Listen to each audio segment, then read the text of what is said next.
수행 정통과 태국 수행 정통이 많이 다른지 궁금합니다. 떼자니아 사야도께서는 사마타 수행이 필수적이지 않고 바로 윗바사나로 수행하는 것이 좋다고 하셨는데 아잠브란 스님과는 다른 방법인가요? 그러니까 이 뭐 미얀마, 태국 뭐 이렇게 수행 전통에서 그게 사실 하나가 아닙니다. 그 미얀마에서도 다양한 수행 전통이 있고 뭐 태국에서도 다양한 수행 전통이 있습니다. 그 절이 아마 수만 개쯤 될 거예요, 아마 각각 나라에. 그래서 뭐 일률적으로 얘기하기는 조금 힘든 측면이 있습니다. 태국 수행 전통에서도 거기도 다양한 수행 전통이 있기 때문에 뭐 일률적으로 이렇다 얘기하기는 힘들지만 사마타 이파사나와 관련해서 어떤 분이 어떻다 이렇게 얘기하기보다는 우리가 근본 가르침을 얘기하자면 부처님의 부정할 수 없는 수행법은 8정도입니다. 8정도는 누구도 부정할 수 없는 부처님의 수행법이고 불교 수행의 기준이라고 할 수가 있습니다.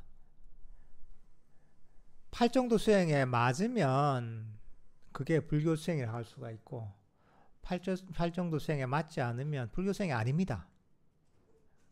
그런 기준이 되는 게 바로 8정도 수행입니다.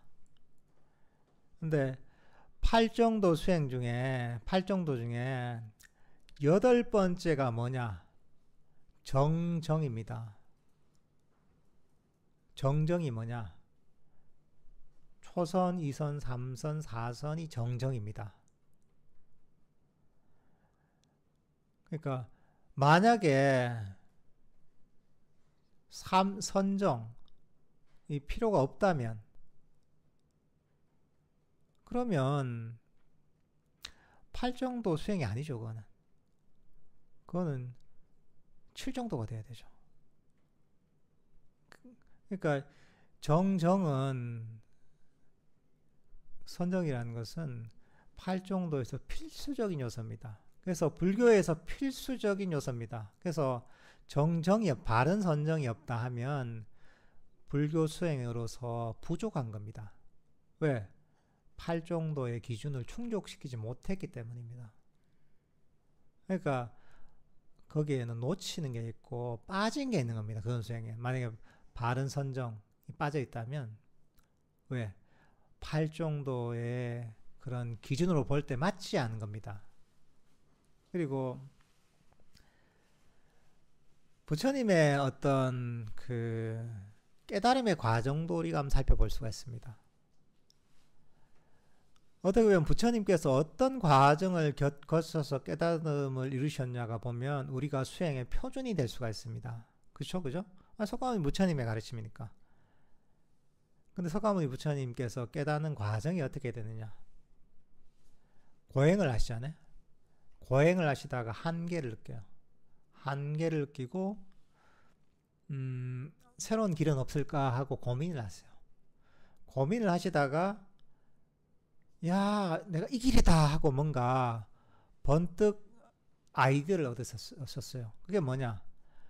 어린 왕자 시절에 경험했던 초선정의 경험. 그 경험이 떠오른 거예요. 그 경험을 떠올라서 그 경험을 한번 생각해 보는 거예요. 야, 그 초선정의 경험이 이게 깨달음으로 가는 길이 될 수 있을까? 생각해 보니까 이야, 이거야말로 깨달음으로 가는 길이구나 하고 확신을 했어요. 그리고서 고행을 버리고 몸을 회복했어요. 그게 뭐냐면 첫 번째, 부처님께서 깨달음이 길이라고 생각했던 게 초선정의 경험이에요. 그리고 나서 수행을 하셔서 그 깨달음의 과정이 경전에 그대로 나와 있거든요. 초선, 2선, 3선, 4선. 초선정, 2선정, 3선정, 4선정을 개발하세요. 수행을 통해. 그리고 그 다음에 그걸 통해서 개발된 마음을 가지고 신통을 개발하세요. 숙명통, 천안통. 그리고 난 다음에 번뇌를 완전히 누진통이라거든요. 번뇌를 완전히 소멸시키세요. 그 뭐냐면 부처님께서 이 깨달음을 얻는 과정에서 초선, 2선, 3선, 4선을 경험하는 것들을 필수 조건을 하신 거예요. 그리고 나서 깨달음을 얻으시는 거거든요. 그러니까 처음에 깨달음의 길을 찾을 때도 초선정의 경험이 그 계기가 됐고, 그리고 당신께서 깨달음을 얻으실 때도 이 선정을 통해서 강력한 마음 챙김이 필수로 필요했던 거예요. 그러니까 뭐냐면 당신도 바로 8정도에서 얘기하는 것처럼 바른 선정, 초선, 2선, 3선, 4선이라는 그 체험을 통해 깨달음을 얻으셨어요. 이게 그냥 주석에 있는 게 아니라 마치마 니까야의 사자카의 긴경이라는 데 그대로 나와 있습니다. 제가 얘기하는 게.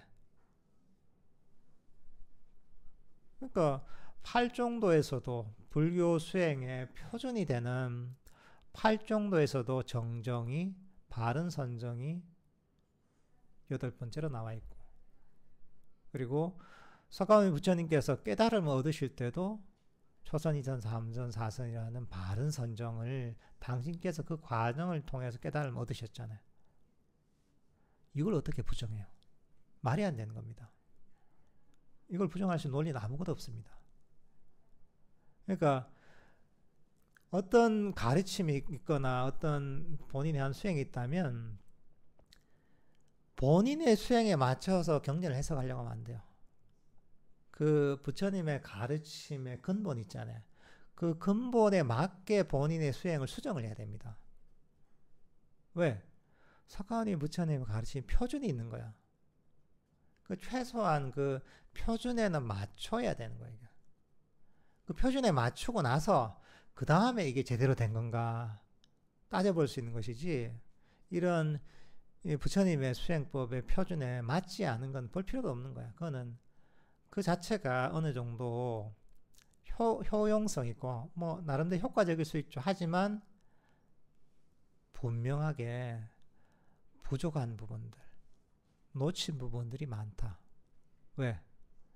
부처님의 가르침의 표준, 스탠다드에 맞지 않기 때문에 그것들은 어떤 것들이 부족한지, 어떤 것들이 한계가 있는지를 탐구해 봐야 되는 거죠. 그리고 그걸 반드시 채워야 됩니다.